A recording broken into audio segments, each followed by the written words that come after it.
guys, welcome back to my channel, or if you are new to my channel, hello.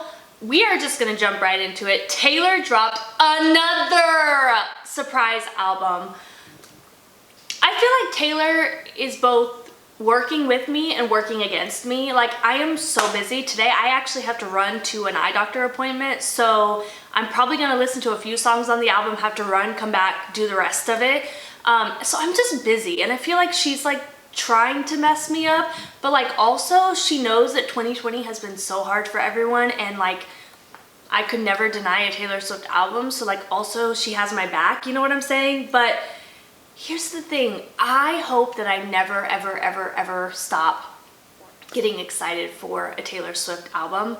Getting a new Taylor Swift album is like as close as it gets to feeling like a kid and getting excited for Christmas. Even though I still love Christmas now as an adult, it was just different as a kid, and I feel like that when I get a new Taylor album. And I just want to ramble, and you know, people talk about bias on my channel. When I react to other artists, they say clearly you're biased, and I'm always like, no, I'm really not. But like, I'm always honest. I am biased to Taylor Swift. She's just, her storytelling, it gets me every time.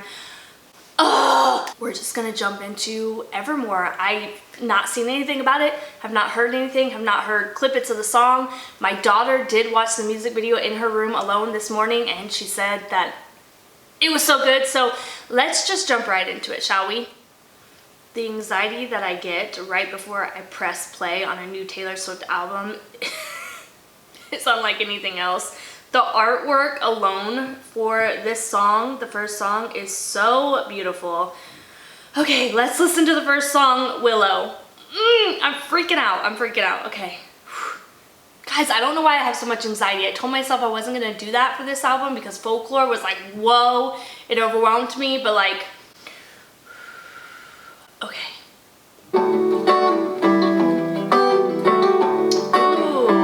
This almost feels, just the very beginning of the song, almost feels like sitting around a campfire with Ed Sheeran. That's the vibe I'm getting right off the bat. Rough on the surface, but you cut through like a knife. Read my plans, that's my man. Life was a willow and it... I don't have any commentary because I'm just like, I'm just taking it all in. I feel like it's definitely a totally different single or album launch than Cardigan. It's such a different feel. I come back stronger than a 90s trend.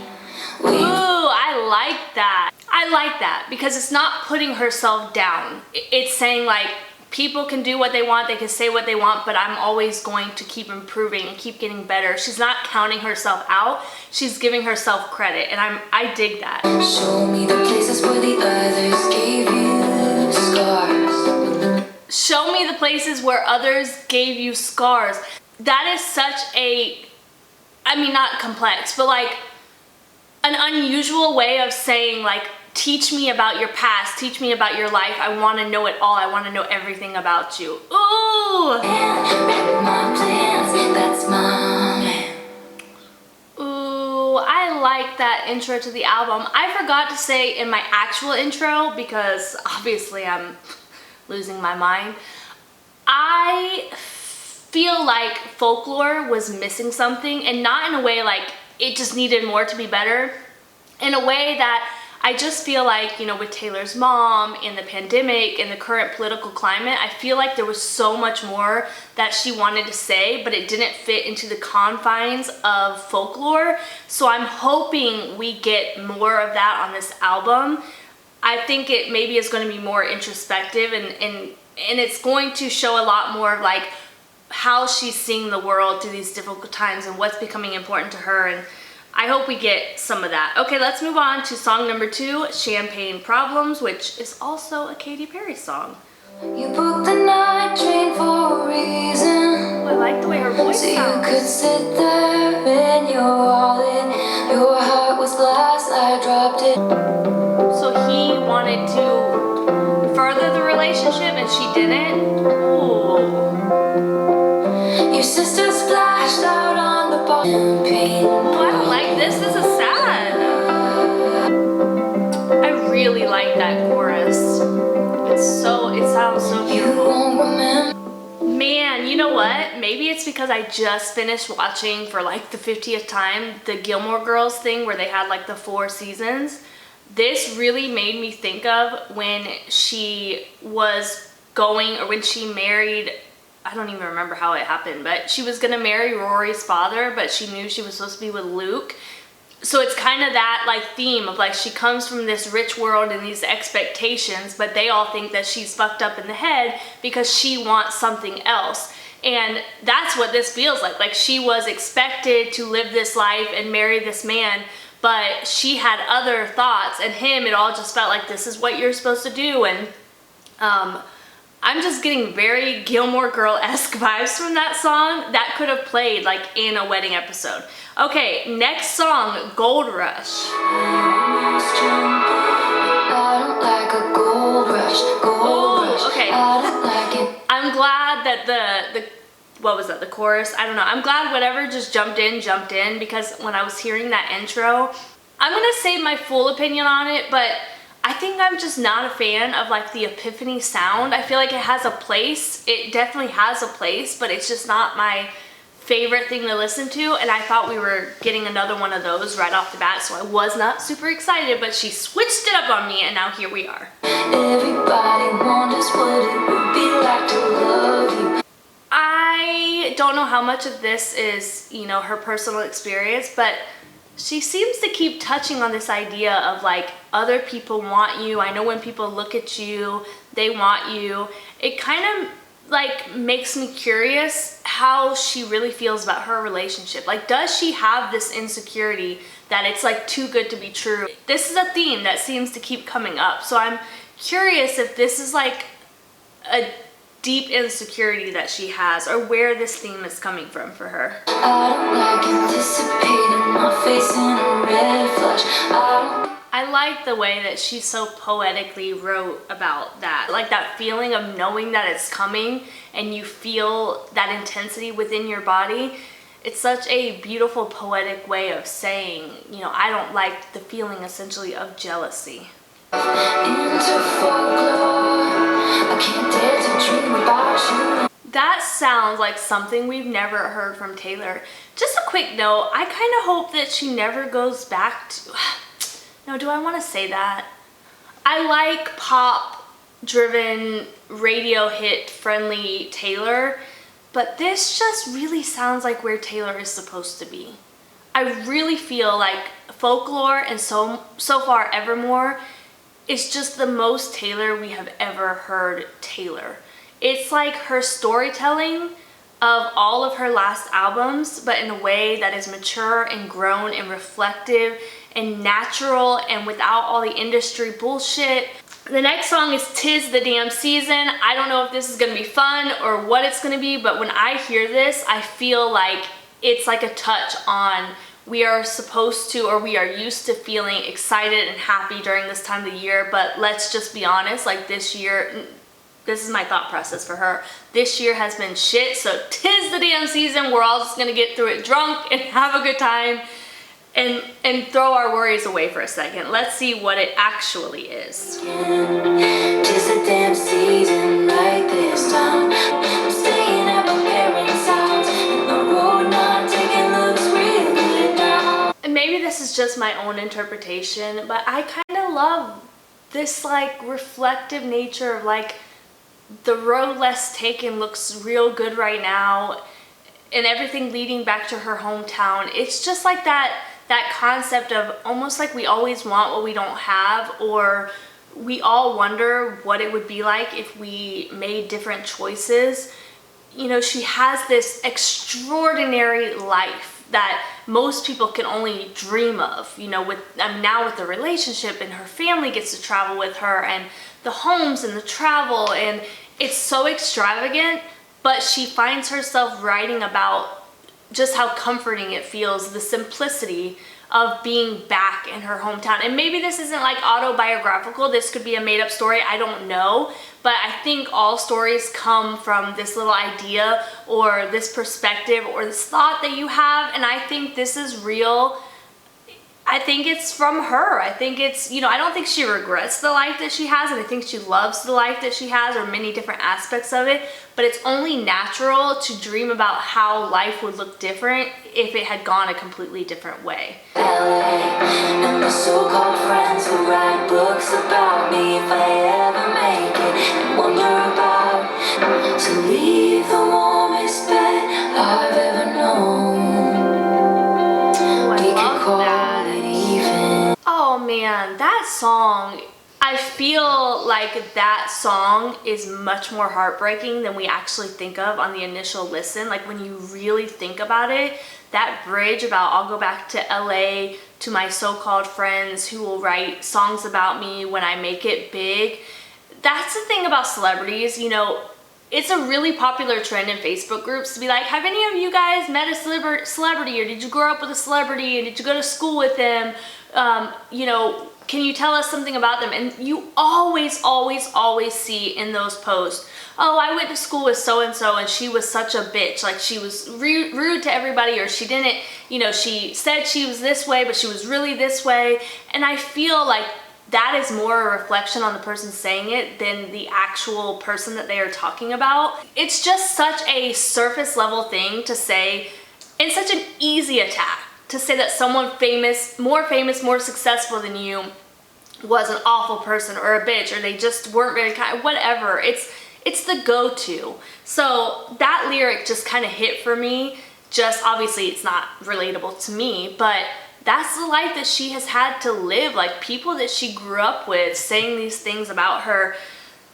Anyways, we are gonna move on to song number 5, which is Tolerate It, which is a track 5 song. So we have to assume it is going to be deeply personal and emotional in a good way or a bad way. I don't know. Let's listen. I just can talk on these things all day long. And watch you tolerate it. If it's all in my head, tell me now. But you tolerate it. I greet you. Wow. So essentially, like, I'm getting like stay-at-home wives vibes from it. Somebody who just looks at her husband with awe and wonder, and her whole day is kind of consumed with him. And when he comes home from work, and making sure that she looks good, and she just literally, like, everything is her best. She puts forth her best effort for everything that she does for him, and he just comes home and just tolerates it. It's just like, this is, you know, I'm married to you. I guess this is as good as it's ever gonna get. Oh, that is so heartbreaking.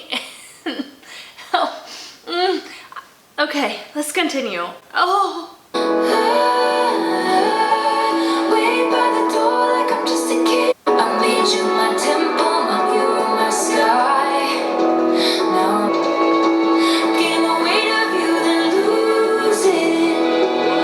Believe me, I could do it if it's all. Man. Okay. Alright guys, since I left you, I have been to an eye doctor appointment. I have gotten contacts for the first time, so I now have contacts in my eyes for the first time in my life. If you see me, like, it's because I'm adjusting. I listened to the first 5 songs on the way there and on the way back over and over and over again, and already my brain is having like so many connections and thoughts that it's no wonder I haven't made a folklore breakdown. Like the Willow part of, or is it Willow? Ooh, I think Willow. Part of Willow, I got Breathe vibes from it. I was thinking about how a lot of fans are saying, like, I don't know who she's talking about. I don't know what she's writing about. And I think that that says so much about folklore and now Evermore, because you don't know who or what she's writing about. So it has brought the focus back on the music and less about her life. And I love that for her. But anyways, I just want to let you know, in 5 songs, my brain was like, ping, ping, ping, ping, ping. So we're going to move on and see what comes from the rest of the album. We are moving on to the 6th song called No Body, No Crime, featuring Ham. Ham? Ham. I don't know how people pronounce it. I've always pronounced it Ham, but I think it's like Ham. Ugh. Her husband's acting different and it smells like infidelity. She says that no, there ain't no doubt. I think I'm gonna call him out. She says, I think this is like country Taylor. This like legit sounds like Dixie Chicks meets Carrie Underwood Before He Cheats meets Taylor Swift. Of course I'm reacting to Taylor Swift, but I'm like, I can't think right now of her. The song about the truck, the most popular song about the truck and Picture to Burn. Oh my God. This is country Taylor. Okay. I don't know how I feel about the chorus. Part of me likes the juxtaposition between like what is the word I want to use? Like the stabbing verse and then like the smooth vibe of the chorus. I kind of like that. It's like, to me, symbolizing staying cool even through the doubts and the speculation, like keeping a cool head and thinking long term, thinking end game. But also like the verse is so upbeat and so fun that when it gets to the chorus, I'm like, wah wah. My daddy made me get a boating license when I was 15. Me too. I know how to cover up a scene. Good, they think she did it, but they just can't prove it. They think she did it. I like that switch up. They just... Ooh, I do kind of get like Goodbye Earl vibes from that song as well. Okay, the only thing I will say about that song, I really enjoyed that song, and I enjoyed kind of the country Taylor again.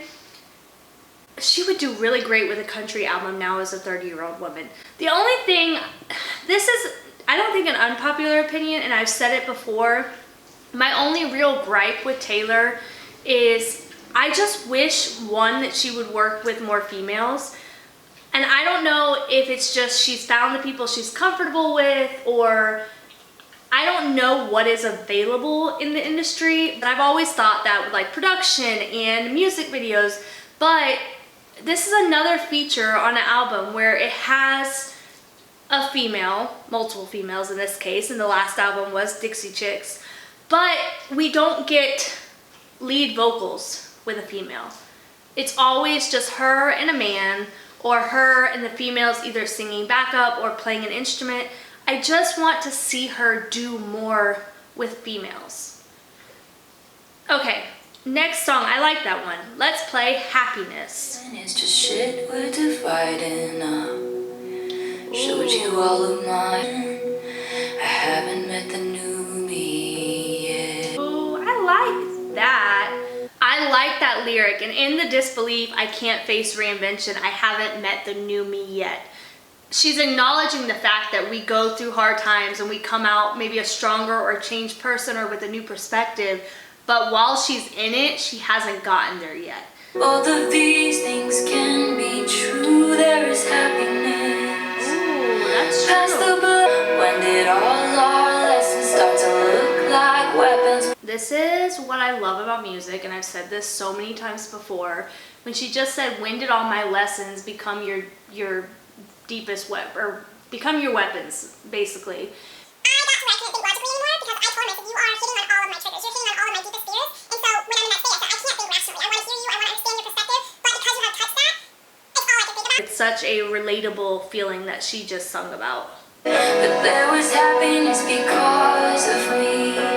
I know this seems like such a small thing, but I love that she is giving herself credit. She's seeing the value and the worth in herself. So instead of just keeping it as like there was happiness because of you and happiness after you, there will be happiness after you, she changed it to there was happiness because of me and there will be happiness essentially after me. And something about that I think just shows your growth. When you can get to a place where you're like, hey, I can see my value in this situation even if it has two sides. Like, I know my value, I know my worth. I really love that we are seeing that in this album, and I think that is it's just so indicative of where she is at in her maturity and her age and her reflection, and I feel like she just gets it more now. 30 Taylor is the best Taylor. You know you hurt him too. Honey, when All those years of music where we got with her slamming the man and talking about what he did, This is the ultimate maturity. The ultimate, when a good man hurts you and you know you hurt him too.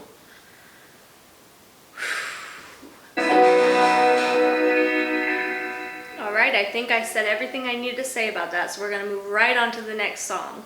Doretha. Hey, Dorothea, do you ever stop and think about me? If you're ever tired of being known for who you know, you always know me, Dorothea. Okay, I know we should not be speculating, but do you ever stop and think about me? You got shiny new friends since you left town. Oh, it says a tiny screen is the only place I see you now, so this is about...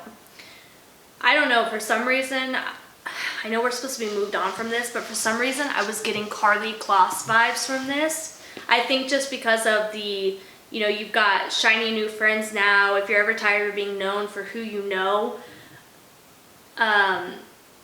Yeah, do we have theories on who this song could be inspired by?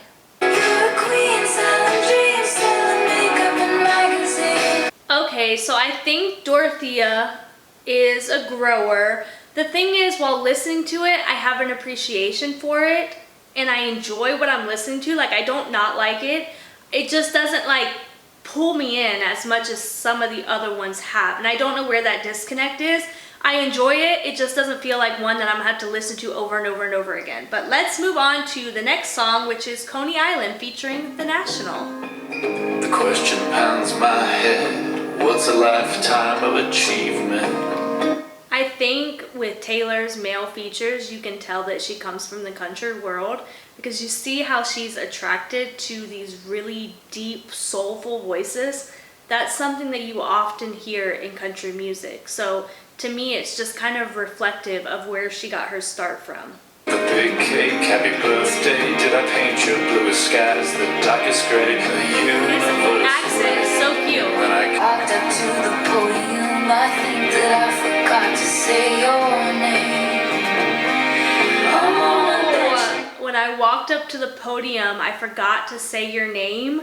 Hold on, let me look at that. Is that referring to Calvin when she said she like climbed her way to success and had nobody to celebrate with? Were you standing in the hallway with a big cake, happy birthday? Is that Jake Gyllenhaal? Did I paint your bluest skies and the darkest grays? The universe waits, and when I got into the accident, Harry? Like,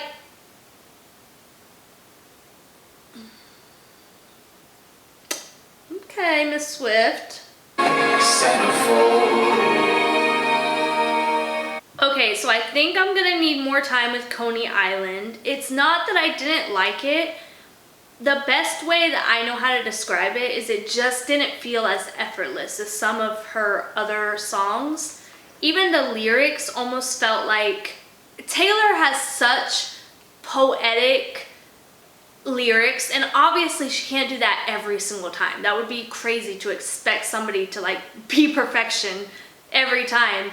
But it almost felt like some of this song felt very early songwriting days. I don't know how to explain it. It just didn't feel as effortless as some of her other work. So let's move on to the next song called Ivy. I like that name, Ivy. I might have named my child Ivy if I had another one. What do you do if he found us out? Crescent moon, coast is clear. I need to go back and read the lyrics of this after I get done listening because I don't think I followed the story and now I'm kind of confused. I do like how in that production, very faintly in the background, you can hear the do-do-do-do of the drums because it kind of makes it sound like a military march, and she did reference essentially battle or war in this song. Guys, I don't know what's going on in this song. I feel like I'm gonna come off so stupid. I feel like she's essentially like longing for someone who she has, I mean, for lack of a better word, like a flirtation with, or somebody that they have feelings for each other, but he or she has been promised to another person, meaning that he or she is engaged to somebody else. But it throws me off in the beginning where it says, and the old widow goes to the stone every day, but I don't, I just sit here and wait, grieving for the living. that part throws me off because I almost feel like the person that she loved died, and his widow, his wife, goes to visit him every day, but obviously she doesn't because she is the person on the side. But then it's grieving for the living. Maybe she's feeling sad for the wife. But then it like is like it's in the present. My pain fits in the palm of your freezing hand. Take mine, but it's been promised to another. I don't know what is going on in this song. Because then it goes to what would he do if he found us out? So is she married? Is he married? I need to go back when I have more time to really pay attention to this and listen, because right now I'm just so goddamn confused. Okay, next song, Cowboy Like Me. Now I'm waiting by the phone, like I'm sitting in a neighborhood. Some tricks up your. Who's singing in the background? Are there theories about that? Who was this song written by? Did William Bowery help write this song? Written by Aaron Dessner and Taylor Swift. So is Aaron singing in the background? Is Joe singing in the background? Who is singing in the background, Taylor?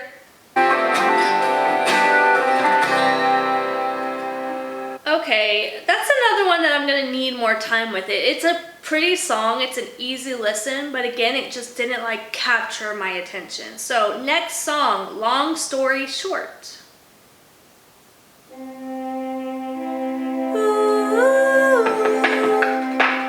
That's got the same kind of feel, right?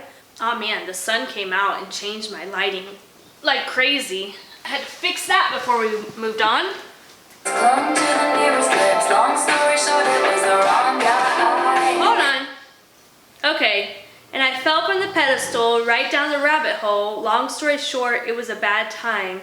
Pushed from the precipice, clung to the nearest lips. Long story short, it was the wrong guy. This is like Getaway Car 2.0. I fell from the pedestal, meaning like people basically pushed her in front of a bus. People wanted to see her fail. She was getting so much hate. It was just a bad time. Pushed from the precipice, clung to the nearest lips when she jumped to Tom. Long story short, it was the wrong guy. Ooh, I like the way that all came together. I'm all about you, right? This beat feels very like Babysitter Club, not Babysitter Club.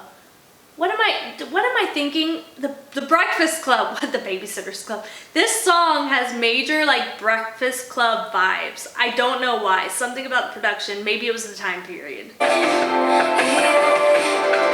all about you. No more talk of war. Now I just know there's more.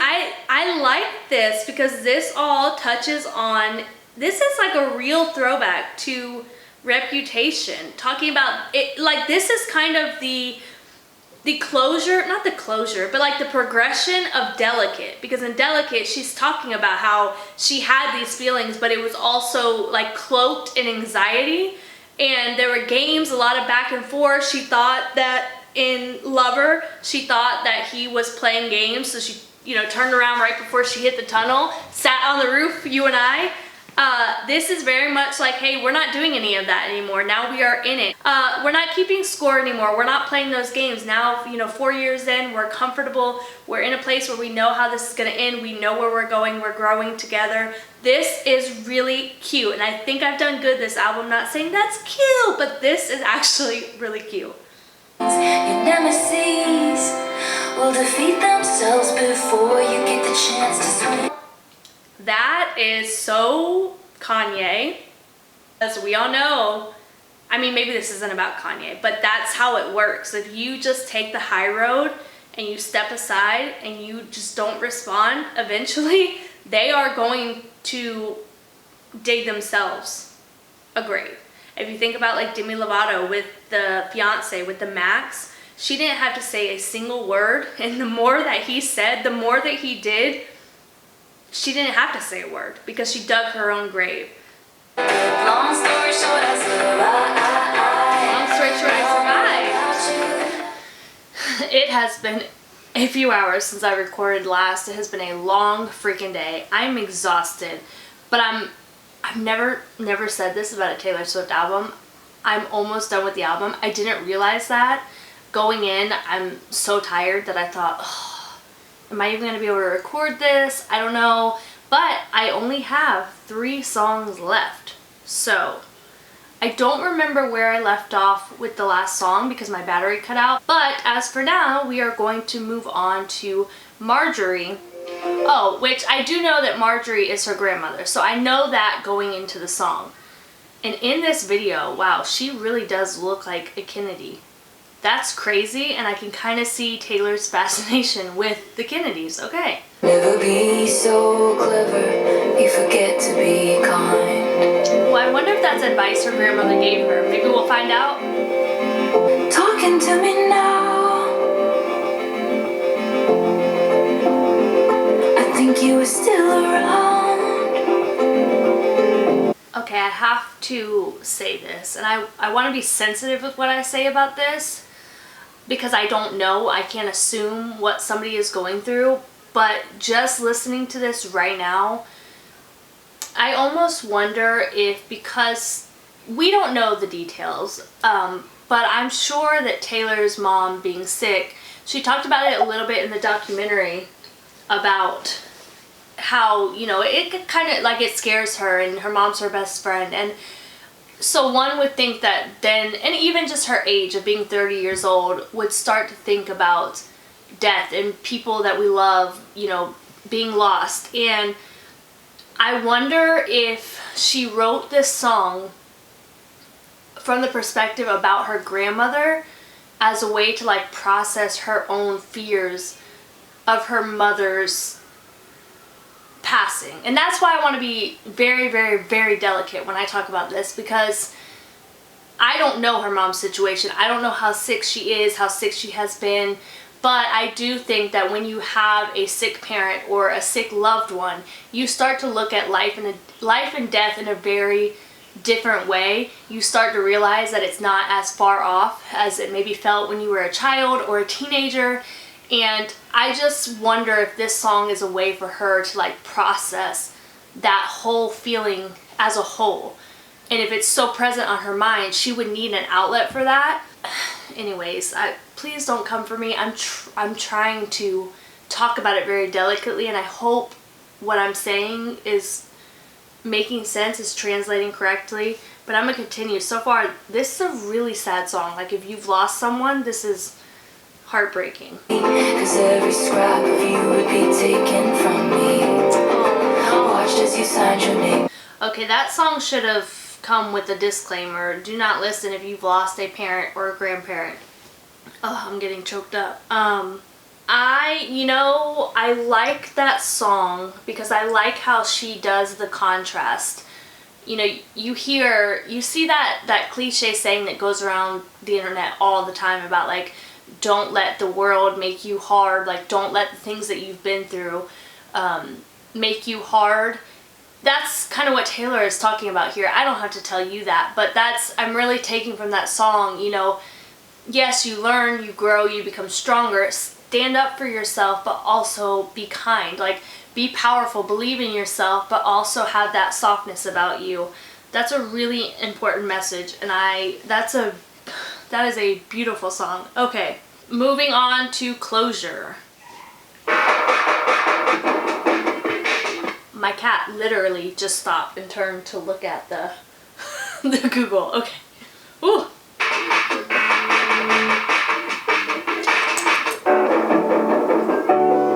It's been a long time. And seeing the I have thoughts, but I'm gonna keep listening. Okay, we haven't heard much, so I could be way jumping the gun here. But as soon as I started hearing some of the lyrics mixed with the chaotic production, because this production is pretty chaotic, I immediately thought of I was gonna say the He Who We Shall Not Name. I immediately thought of Scott Borchetta. I don't know why. It just like the whole message of like it shouldn't have ended that way, and you know, now you, I don't know, regret it. I don't even know what she said, but as soon as she said something about like knowing how that person felt. I thought, oh, did he call her and like apologize for the way everything went down? And then she jumped into the yes, I got your letter. I mean, this could be about a lot of people, but I feel like the chaos of it, of the production, is mimicking like what she felt during all of that, and her voice is kind of reflecting the pain and also the pathway to healing during and after that. So it's all coming together, but I could be way off the mark here. This could be completely about something totally different. I don't know. Let's keep listening. Some situation that needs to be handled. See, that's business. Wrinkle in your new life. Staying friends, reaching out across the sea. That you put between you and me. Fake. Oh, reaching out across the sea that you put between you and me. Which could mean a literal sea, like she moved or went away to hide out in London to get away from it all. Okay. Oh. Ooh. Okay, this might be an unpopular opinion because I find when everyone goes left, I go right, but I really, really like that song. I like the message of it. It feels like Taylor and her just like cutting punch, like gut punching lyrics. I don't know, she's had lyrics that one would think are more cutting, but this just feels so personal. This feels like she is speaking directly to the person and getting the message directly across. It's not like cloaked in, you know, metaphors and big words. It's just very clear, like, yes, I got your letters, it's fake, it's unnecessary, you're trying to smooth me over. That song has to be about Scott. It has to be. Like, I can't... Anyways, let's move on to the last song of the album, which is the title track, Evermore, featuring Bon Iver. Sounds like something he would produce. That this pain would be for evermore. Ooh. This pain would be forevermore. I thought going into it that evermore is kind of used as like a romantic notion, and I thought this song was going to be romantic, and it's clearly not, and it's really sad.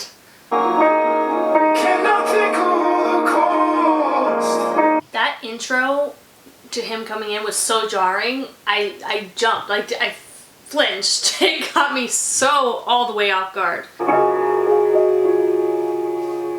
Wow, wow, wow, wow, wow, wow, wow, wow, wow, wow. I wish I could have recorded this video in one sitting, because I feel like now my outro is not going to do it justice because everything is not so fresh on my mind. I can't believe we have 2 more songs to listen to. I cannot believe we had 2 more songs to listen. I can't believe we have 2 more songs to listen to. Okay. I see a lot of things online, people asking, you know, which do you like better, folklore or evermore? There's no world in which I could possibly compare or choose between folklore and evermore. It perfectly goes together, just like she said. They are sister albums. This does not feel like a competition between one or another. It doesn't feel like, you know, sometimes it's kind of like a sequel. When you have a really good first movie, the second one, the quality is lost, and I don't think that is the case here at all. In some ways, I think Evermore is better than Folklore, and then in other ways, I think Folklore is better than Evermore, so I don't really think either is better. It sounds like she played around more with different sounds on Evermore. Personally, for me, especially towards the end of Evermore, I felt it was just more sad, which is interesting because the sound of Folklore feels more sad. This album feels a little more uplifting. This album feels more personal to me, and we can't confirm or deny that, obviously. Like, we don't know what is fact and what is fiction and what is he said, she said, or any of it. Like, I don't know Taylor. I don't have the opportunity to sit down and talk to her about her life as much as I would love to, so I just don't know. But something about this album feels more personal. And I also just feel like you know, she talks about how they just couldn't stop writing, they couldn't stop making music. And even if she started with folklore, telling stories of these different characters, I think naturally being in that type of world, you're gonna start to see your connection with that character. Or, you know, oh, I put them through this situation, you know, I have that situation myself, and you're gonna naturally progress to writing from a more personal place. That's what I think. I don't know, like I said. But I just felt sad. I felt really sad. And maybe it's because I'm tired, but some songs on this album are just really freaking sad. Evermore is a sad song. Closure might be one of my favorite songs on the album. So sad. Marjorie. So basically I just listened to sad, sad, sad back to back. Marjorie is such a sad song, such a beautiful song. I loved Long Story Short. I don't remember Ivy, so did I listen to Ivy? But I don't, I just sit here. Oh, okay. Ivy was a song that I was like, what is going on here? No wonder I didn't remember listening to it, because I had no idea what the hell I was listening to. No Body, No Crime, really fun song. Tolerate It, love it. Such a sad song. I mean, it's another win for Taylor Swift. And you know, I'm just gonna say this here at the end of the video, even though you guys are all fans if you're watching this long.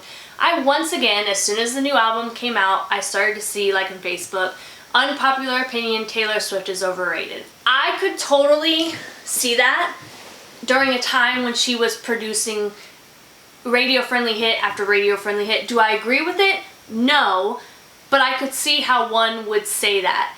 That being said, it's not overrated. It would be maybe overhyped. But to say that Taylor Swift is overrated does a complete disservice to songwriting in general. There have been critics, fans, artists, songwriters alike that have done nothing but praise her growth with her lyricism and her reflection, and you could just hear it in her music. I almost feel like we were listening to a grown-up version of like 1989. Like if 1989 had a baby with folklore, we would get Evermore. Maybe that's crazy and you don't see that, but it just seems like she's, I don't know, you can't discredit her storytelling. You can have your opinions about her songs. Maybe you don't like her songs. You could even have an opinion about her voice. Not everybody's voice is going to speak to you. And, you know, her voice has improved throughout the years. But to say that she is overrated as a songwriter, as a businesswoman, is just completely insane. The critics don't think it. The other artists don't think it. The fans don't think it.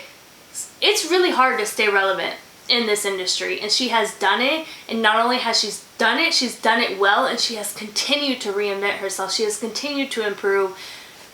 People are nuts. This album is another win for Taylor. Anyways, this video is going to be forever long. I hope you guys enjoyed this video. Please let me know down below how you felt about the album. I want to hear it all. I want to hear your theories. I want to hear your favorite songs. What are your top 3 songs? What are your growers? Let me know, and I will see you guys in the next one. Bye.